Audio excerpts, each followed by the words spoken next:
સુરેન્દ્રનગર જિલ્લામાં વિશ્વ હાઇપરટેન્શન દિવસ નિમિત્તે તારીખ 16 જૂન સુધી વિવિધ પ્રવૃત્તિઓ થકી જનજાગૃતિ અભિયાન હાથ ધરાયું છે।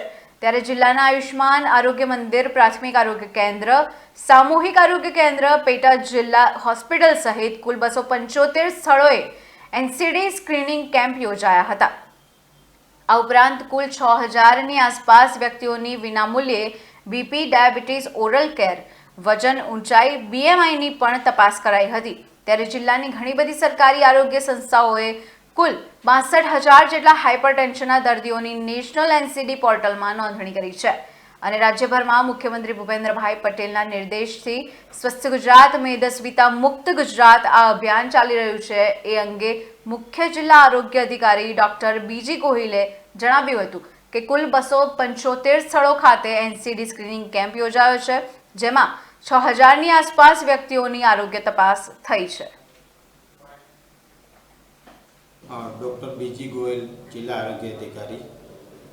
સુરેન્દ્રનગર જિલ્લામાં 17 મેના રોજ વિશ્વ હાઇપરટેન્શન દિવસની ઉજવણી કરવામાં આવી।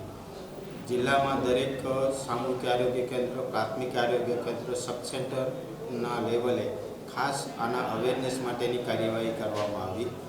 આ કાર્યવાહીમાં વધારે લોકો બીપી, જે અત્યારે મુખ્ય સમસ્યાઓ જોવા મળી રહી છે, કુલ પબ્લિકમાં 20% લોકોને બીપીની અંદાજિત તકલીફો હોય છે।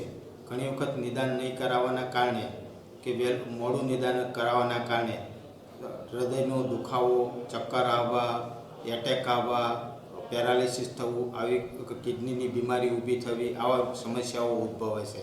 તો ખાસ આ અવેરનેસ 1 મહિનો અમારો પ્રોગ્રામ છે। લોકો વધારે નિદાન કરાવે। બધા જ લોકો 30+ દવાખાનામાં એક વખત બીપી ચોક્કસ મપાવરાવે। જો સામાન્ય હોય તો કોઈ ચિંતા કરવાની જરૂર નથી, પણ જો વધારે હોય તો એની સારવાર સામાન્ય દવાઓથી મટી શકે એમ છે, કંટ્રોલ રહી શકે એમ છે। હાલ સાંપ્રત સમયની સ્થિતિમાં બીપીની બીમારીઓ